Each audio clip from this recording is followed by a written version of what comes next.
Hello, good morning to all. നമ്മൾ ഇന്നലെ എടുത്ത ക്ലാസ്സിൻ്റെ ബാക്കി ഇന്നലെ നമ്മൾ NBFCസും ബാങ്കും തമ്മിലുള്ള വ്യത്യാസം കണ്ടു. ഓക്കെ, ഈ ഒരു ടേബിളൊക്കെ വരച്ച് നമ്മൾ വ്യത്യാസം കണ്ടു. ഓക്കെ, ഇനി നമുക്ക് കുറച്ച് കോൺസെപ്റ്റുകൾ ഇതുപോലെ തന്നെ ഷോർട്ട് ആൻസറിന് പറ്റിയ കോൺസെപ്റ്റുകളാണ് നമുക്ക് ഇതിൻ്റെ അകത്തുള്ളത്. അതിലൊന്ന് core banking. Core banking can be defined as A back and system that processes banking transactions across. Okay, നമുക്ക് തുടരാവേ. ഓക്കെ, നമ്മൾ കോർ ബാങ്കിങ്ങിനെ കുറിച്ചാണല്ലോ ഒത്തിരി അധികം കേട്ടിട്ടുള്ളത്, നിങ്ങൾ ഉപയോഗിച്ചിട്ടുള്ളത്. ഒരു പക്ഷേ കൊമേഴ്സിലെ കുട്ടികൾക്ക് ഇത്ര സിമ്പിളായിട്ടുള്ള ഒരു സംഭവം ഇനി വേറെ പഠിക്കാനുള്ള രീതിയിൽ അവർക്കൊക്കെ നന്നായിട്ട് അറിയാവുന്ന പിന്നെ ലാംഗ്വേജസിലെ കുട്ടികൾ കേട്ടിട്ടുള്ളൊരു കോൺസെപ്റ്റാണ് കോർ ബാങ്കിങ്. കോർ ബാങ്കിങ് എന്ന് പറഞ്ഞാൽ ഒരു ബാക്ക് ആൻഡ് സൊല്യൂഷനാണ്. ബാങ്കിൻ്റെ എല്ലാ ആക്ടിവിറ്റീസും ഒരു നെറ്റ്വർക്കിന് കീഴിൽ കൊണ്ടുവരുന്ന ബാക്ക് ആൻഡ് സൊല്യൂഷനാണ് ഏത് കോർ ബാങ്കിങ്. ഇപ്പോൾ RBIക്ക് ഒരു കോർ ബാങ്കിങ് സൊല്യൂഷൻ ഉണ്ട്. അതിൻ്റെ പേര് RBIയുടെ കോർ ബാങ്കിങ് സൊല്യൂഷൻ്റെ പേര് ഇക്യൂബർ എന്നാണ്. ഇക്യൂബർ ബാങ്കുകൾക്ക് ഈ കോർ ബാങ്കിങ് സൊല്യൂഷൻ ഉപയോഗിക്കാൻ പറ്റുന്നത്. ബാങ്കുകൾക്ക് അവരുടെ ട്രാൻസാക്ഷന് 24/7 രീതിയിൽ ഈ കോർ ബാങ്കിങ് സൊല്യൂഷൻ ഉപയോഗിക്കാൻ പറ്റും. RBIയുടെ core banking solution, Reserve Bank of India. Okay, അതുപോലെ ഓരോ ബാങ്കിനും സ്വന്തമായി കോർ ബാങ്കിങ് സൊല്യൂഷൻ ഉണ്ട്. ഭയങ്കര സിമ്പിളാണ്. നമ്മളെന്താണ് പറയുക, എല്ലാ നെറ്റ്വർക്കും കൂടെ ഒരുമിച്ച് വരും.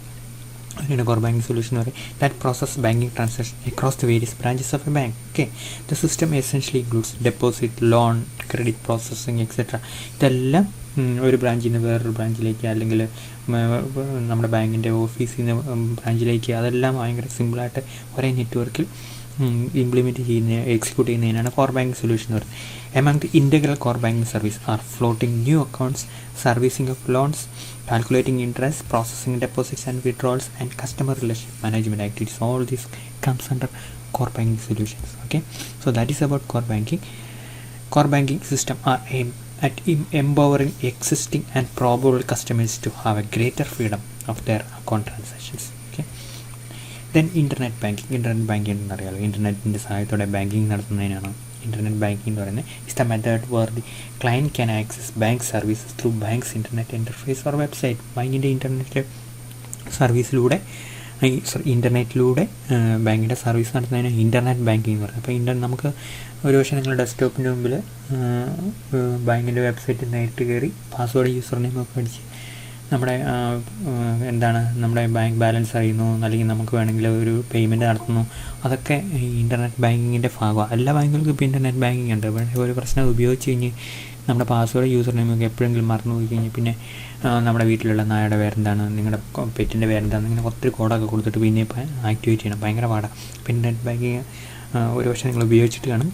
Compared to mobile banking, more service can be access through internet banking. അപ്പോൾ ബാങ്കിൻ്റെ വെബ്സൈറ്റിൽ പോകുകയാണെങ്കിൽ, അല്ലെങ്കിൽ അവർക്കൊരു ആപ്പൊക്കെ കാണും, അത് വേണമെങ്കിൽ ഡെസ്ക്ടോപ്പിൽ നമുക്കിടാം. എന്നിട്ട് അതിൻ്റെ അകത്ത് നമുക്ക് നമ്മൾ മേടിച്ച മ്യൂച്വൽ ഫണ്ടിൻ്റെ ഏറ്റവും അവസാനത്തെ വാല്യുവേഷൻ, നമ്മുടെ ബാങ്ക് ബാലൻസിൻ്റെ അക്കൗണ്ട്. ഓക്കെ, ഇനി നമുക്ക് തൊട്ടടുത്തത് മൊബൈൽ ബാങ്കിങ് ആണ്. ഇതും ബാങ്കിൻ്റെ ഒരു സെക്കൻഡ് നോക്കട്ടെ. ഓക്കെ, ബാങ്കിൻ്റെ സർവീസസ് ഒരു പ്ലാറ്റ്ഫോമിൽ കൂടെ കൊടുക്കുക. നമുക്ക് ഇൻ്റർനെറ്റ് ബാങ്കിങ് എന്ന് പറയുന്നതും, അല്ലെങ്കിൽ നമ്മൾ ഒരു സെക്കൻഡ് കുട്ടികളെ അഡ്മിറ്റ് ചെയ്തിട്ട് അപ്പോൾ നമ്മൾ അല്ലെങ്കിൽ ബാങ്കിൻ്റെ ഫിസിക്കലായിട്ട് നമ്മൾ നേരെ ചെന്ന് ബാങ്കിൻ്റെ സർവീസൊക്കെ അവൈൽ ചെയ്യാൻ പറ്റും. ശരിയല്ലേ? അവിടെ ചെന്നിട്ട് നേരിട്ട് നമുക്ക് ബാങ്കിൻ്റെ ഏത് സർവീസ് നമുക്ക് അവൈൽ. അതുപോലെ തന്നെയാണ് ഇൻ്റർനെറ്റ് ബാങ്കിങ്. അതുപോലെ വേറൊരു സംഭവമാണ് മൊബൈൽ ബാങ്കിങ്. നമ്മുടെ മൊബൈലിൽ കൂടെ ബാങ്കിങ് സർവീസ് ആക്സസ് ചെയ്യുന്നതിനാണ് mobile banking. Mobile banking involves accessibility to a bank service through a wireless internet based. Basically മൊബൈലിൽ നമുക്ക് കിട്ടുന്ന എല്ലാ സംഭവങ്ങളും ഇൻ്റർനെറ്റ് ബേസ്ഡ് അല്ലേ. PUBG കളിക്കുന്നതല്ല ഇൻ്റർനെറ്റിൽ കൂടെ അല്ലേ, അല്ലെങ്കിൽ നമ്മൾ ഏതെങ്കിലും പാട്ട് കേൾക്കുന്നു, എല്ലാ സംഭവം എത്ര വെബ്സൈറ്റ് നമ്മൾ ആക്സസ് ചെയ്യുന്നുണ്ട്, എത്ര ആപ്പ് കിട്ടുന്നത്, അതെല്ലാം ഇൻ്റർനെറ്റിൽ കൂടെ അല്ലേ. പക്ഷേ ഇവിടെ ഒരു വ്യത്യാസം എന്ന് വെച്ച് കഴിഞ്ഞാൽ ഇൻ്റർനെറ്റിൽ കൂടെ നമ്മളൊരു ആപ്പിൽ കൂടെ ഒരു ആപ്പ് നമുക്ക് ബാങ്കുകൾ നമുക്ക് തരും. ആ ആപ്പിൽ കൂടെ മൊബൈൽ ബേസ്ഡായിട്ട് നമ്മൾ ആക്സസ് ചെയ്യുന്നതാണ്. വെറുതെ ഡെസ്ക്ടോപ്പ് മാത്രമല്ല, വെബ്സൈറ്റ് മാത്രമല്ല, വെബ്സൈറ്റിൽ കൂടെ അല്ല, നേരെ തിരിച്ച് ആപ്പിൽ കൂടെ. ആപ്പെന്ന് പറയുമ്പോൾ ഭയങ്കര ഇൻ്റർഫേസ് വ്യത്യാസമാണ്. വെറും വെബ്സൈറ്റിനേക്കാൾ ഉപരി ആപ്പെന്ന് പറയുമ്പോൾ ആപ്പിൻ്റെ ലിങ്കുകളൊക്കെ വേറെ ആയിരിക്കും. ഇവിടെ കുറേ മെനു തരും, ഇവിടെ വേറെ മെനു തരും.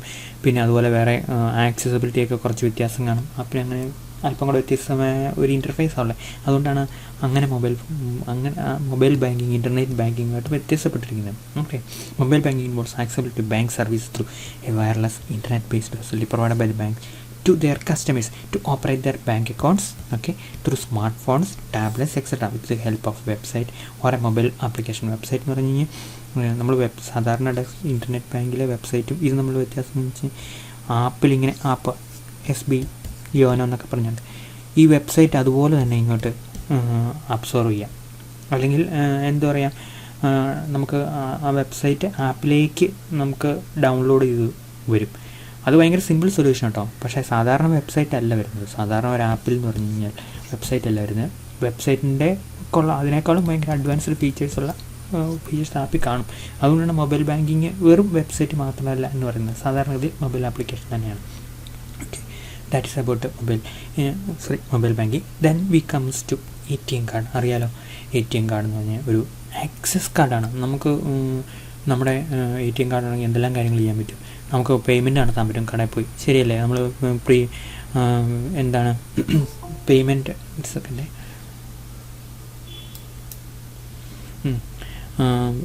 നിങ്ങളൊരു പക്ഷേ കടയിൽ പോകുമ്പോഴത്തേക്കും അവിടെ പേയ്മെൻറ്റ് നടത്താൻ വേണ്ടി നിങ്ങൾ കാർഡ് കൊടുക്കാം. അതല്ലെങ്കിൽ നമുക്ക് പെട്രോൾ അടിക്കുമ്പോൾ കാർഡ് കൊടുക്കാം. ഇനി പൈസ എടുക്കാൻ വേണ്ടി കാർഡ് കൊടുക്കാം.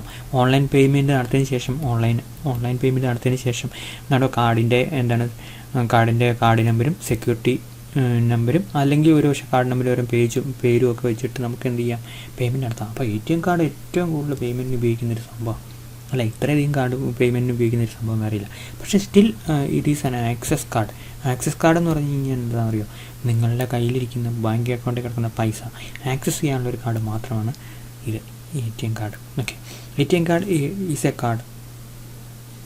Card provided by the banks or the financial institution which enables a customer to access automatic teller machines to get the cash whenever needed. Okay, ATM cards are payment card size and style plastic cards, okay, with a magnetic strip or a plastic smart card with a chip. ചിലതിനൊരു പഴയ കാർഡൊക്കെ ഉണ്ടോ, ഇങ്ങനെ ATM കാർഡാണ്.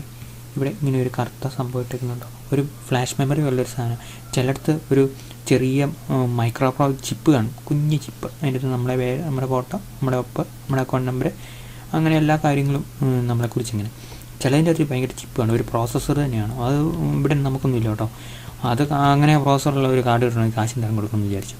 അപ്പോൾ അതിൻ്റെ അടുത്ത് നമ്മളെക്കുറിച്ച് എല്ലാ ഡീറ്റെയിൽസും, അതുപോലെ തന്നെ നമ്മുടെ വീട്ടുകാരെക്കുറിച്ചുള്ള നമ്മുടെ നോമിനി, അങ്ങനെയുള്ള ഒത്തിരി കാര്യങ്ങൾ കൂടുതൽ ഇൻഫർമേഷൻ ആയിട്ട് സ്റ്റോർ ചെയ്യാൻ പറ്റും. പക്ഷേ അങ്ങനെയുള്ള കാർഡുകൾ നമ്മളിവിടെ സ്മാർട്ട് കാർഡ് നമ്മുടെ കുറേ that contains unique card number and some security information such as expression date, CVV, etc. Okay, so that is about ATM card. Then comes debit card. Plastic card issued by the bank and push to facilitate the customers to withdraw money online shopping. These cards have a small logo, generally MasterCard, Visa, etc. With a debit card, the customer can make payments digitally at department stores, etc. Unlike ATM card, debit cards are widely accepted and their cards should be used at a point of sale. ഈ credit card, debit കാർഡിൽ നമുക്ക് എന്താണ് സ്വന്തം പൈസ ഉണ്ടായിരിക്കണം. Credit കാർഡിൽ പൈസ ഇല്ലെങ്കിൽ നമുക്ക് പേയ്മെൻറ്റ് നടത്താൻ പറ്റും. അതാണ് credit card. A credit card is a payment card issued to users to enable the card holder to pay merchant or goods or service based on the card holders promised to the card issuer to pay them or the accounts plus other agreed charges. അതായത് നമ്മളൊരു credit card ഉപയോഗിച്ചാൽ, ഇത് credit card culture നമുക്കിവിടെ ഇല്ല. നമ്മൾ അമേരിക്കയിലൊക്കെ ഒരു വെബ്സൈറ്റിൽ പോയി നോക്കുക, നമ്മൾ അമേരിക്കയിലൊരു വെബ്സൈറ്റിലുണ്ടാവും. ഓക്കെ, നമ്മൾ അവിടെ ഇപ്പം നമുക്ക് ഇപ്പോൾ ഒരു നല്ല സൂപ്പർ പടം മേടിക്കണമെങ്കിൽ നമുക്ക് ഒത്തിരി വെബ്സൈറ്റ് ഉണ്ട്.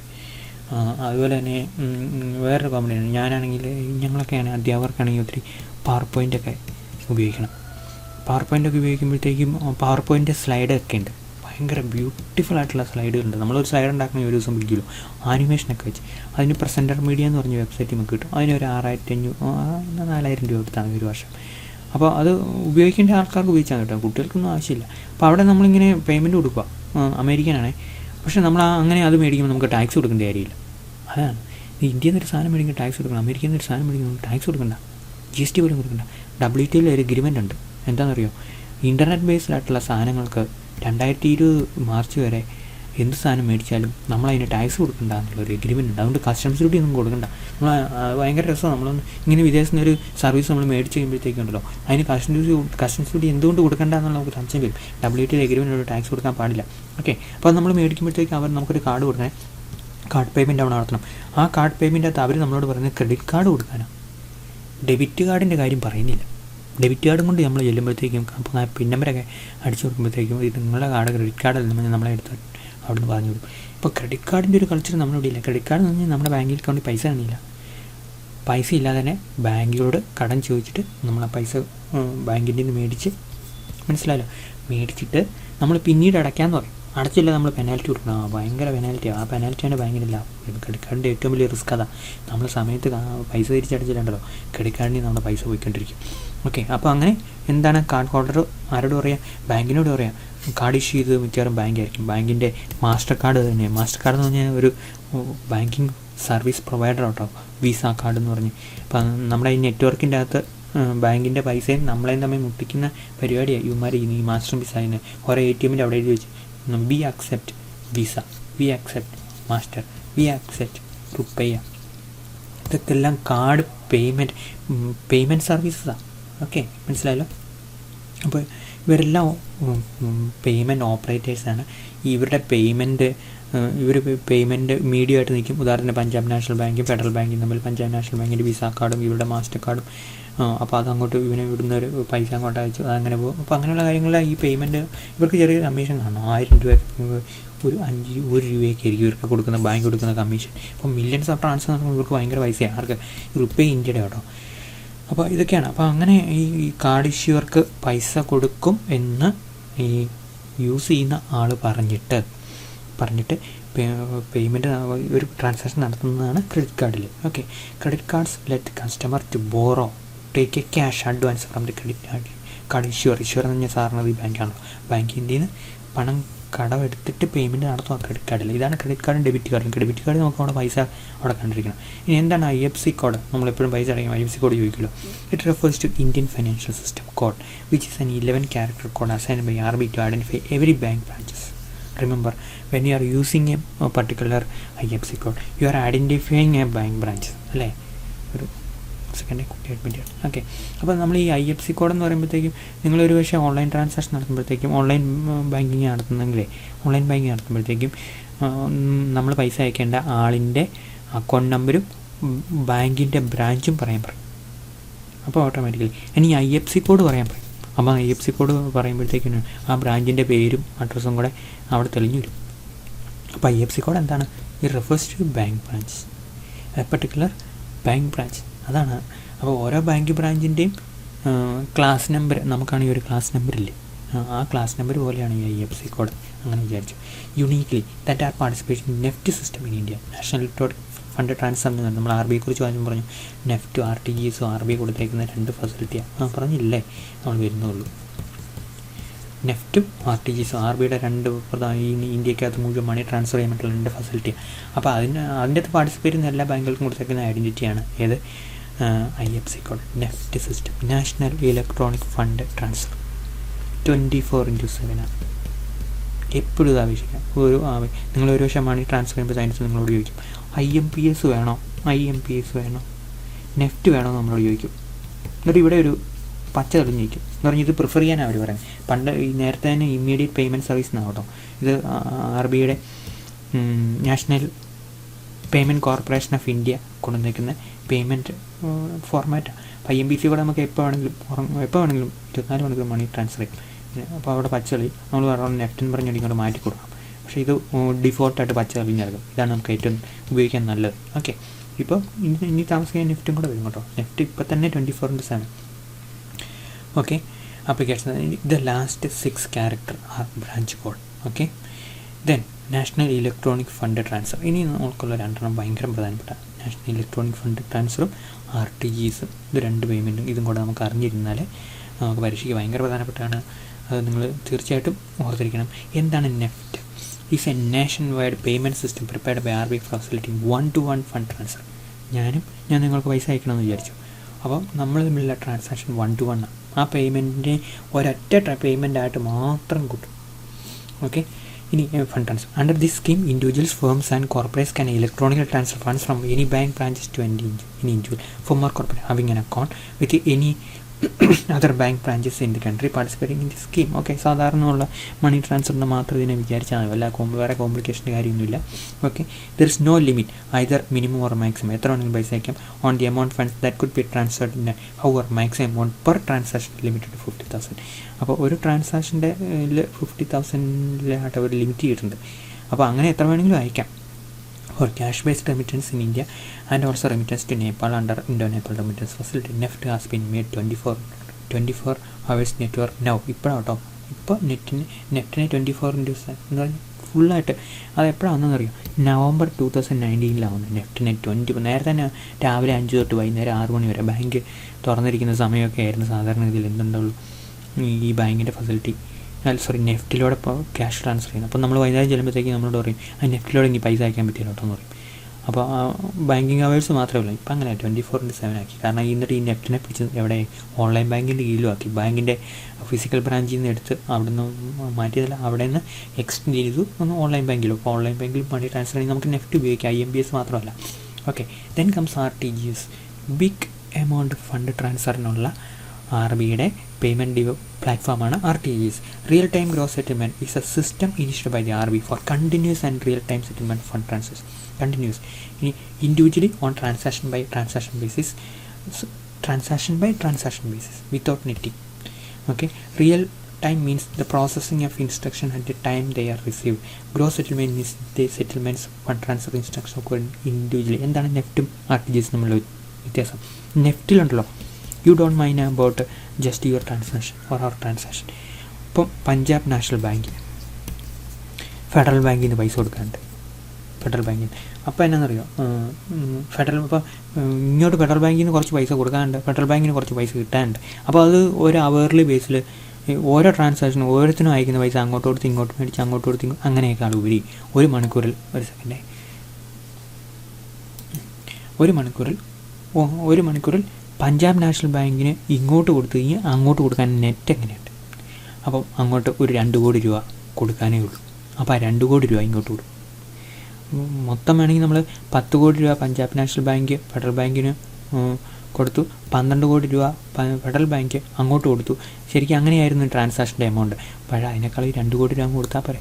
ആ 2 കോടി രൂപ കൊടുക്കുന്ന പരിപാടിയാണ് നെഫ്റ്റ് നടക്കുന്നത്. മനസ്സിലായല്ലോ? അതാണ് നാഷണൽ ഇലക്ട്രോണിക് ഫണ്ട് ട്രാൻസ്ഫർ ഏറ്റവും വലിയ പ്രത്യേകത. നമ്മൾ നെറ്റായിട്ടായിരിക്കും ട്രാൻസാക്ഷൻ നടത്തുക. ഇനി അത് എപ്പോഴും ഇങ്ങനെ ട്രാൻസാക്ഷൻ നടത്തിക്കൊണ്ടിരിക്കില്ല. ബാങ്ക് ഏറ്റവും അവസാനം ഒരു ബിസിനസ് അവർ, 2 ബിസിനസ് അവർ, അല്ലെങ്കിൽ 3 ബിസിനസ് അവർ, അല്ലെങ്കിൽ വൈകുന്നേരം അങ്ങനെയൊക്കെ transaction. Real time gross settlement അങ്ങനെയല്ല. എപ്പോഴാണോ ബാങ്ക് പഞ്ചാബ് നാഷണൽ ബാങ്കിനും ഫെഡറൽ ബാങ്കിന് പൈസ കൊടുക്കാനുള്ളത്, ഇപ്പം ഒരു പേയ്മെൻറ്റ് നടക്കും, അന്നേരം ആ പേയ്മെൻറ്റ് തന്നെ അങ്ങ് സെറ്റ് ചെയ്യും. ഓരോ ഇൻഡിവിജ്വൽ പേയ്മെൻറ്റും അങ്ങനെ ട്രാൻസാക്ഷൻ നടത്തും. അതാണ് റിയൽ ടൈം ഗ്രോസ് സെറ്റിൽമെൻറ്റ്. സർട്ടിഫിക്കറ്റിൻ്റെ case national electronic fund transfer ഒരു 10-25 ഒരു മണിക്കൂറിലെ പേയ്മെൻറ്റ് എല്ലാം കൂടെ കണക്കൂട്ടി നോക്കിയിട്ട് മിച്ചമുള്ള കൊടുക്കുകയാണെങ്കിൽ ഇവിടെ 1-to-1 transaction by transaction, netting ഇല്ല എന്ന് പറഞ്ഞു കഴിഞ്ഞാൽ. അപ്പോൾ അവിടുത്തെ ഒരു പ്രത്യേകത അറിയാം. അവിടെ ഏറ്റവും നമ്മൾ അറിഞ്ഞിരിക്കേണ്ട കാര്യം, ഇങ്ങനെ നെറ്റ് കൊടുക്കാതിരിക്കാനുള്ള കാരണം ഹ്യൂജ് എമൗണ്ട് ഓഫ് മണി ആയിരിക്കും ഇവിടെ huge amount of money, volume of money ആയിരിക്കും ട്രാൻസാക്ഷൻ നടത്തുന്നത്. അപ്പോൾ huge amount of money transaction നടത്തുന്ന ആരാണ്? നമ്മൾ പരീക്ഷ ഫീസ് അടയ്ക്കുന്നവർക്കാണ്? അല്ലല്ലോ. ആരാണ്? ബിസിനസ്സുകാരാണ്. എന്ന് പറഞ്ഞാൽ ആരായിരിക്കും? കറണ്ട് അക്കൗണ്ട് ഹോൾഡേഴ്സ് ആയിരിക്കും. കറണ്ട് അക്കൗണ്ട് ഹോൾഡേഴ്സ് ആരാണ്? സാധാരണ ബിസിനസ്സുകാർ തുടങ്ങുന്ന അക്കൗണ്ടാണ് കറണ്ട് അക്കൗണ്ട്. അപ്പോൾ അതുകൊണ്ട് ഇവിടെ ഗ്രോസ് സെറ്റിൽമെൻ്റ് ആയിരിക്കും. ഗ്രോസ് സെറ്റിൽമെൻറ്റ് എന്ന് പറഞ്ഞു കഴിഞ്ഞാൽ അന്നേരം തന്നെ സെറ്റിൽമെൻറ്റ് നടക്കും. ഓക്കെ, ഇൻഡിവിജ്വലി ആയിരിക്കും സെറ്റിൽമെൻറ്റ് നടക്കുക. റിയൽ ടൈം അന്നേരം തന്നെ നടക്കും. ഇൻഡിവിജ്വലി അന്നേരം തന്നെ ട്രാൻസാക്ഷൻ നടത്തുന്നതാണ് റിയൽ ടൈം ഗ്രോസ് സെറ്റിൽമെൻറ്റ്.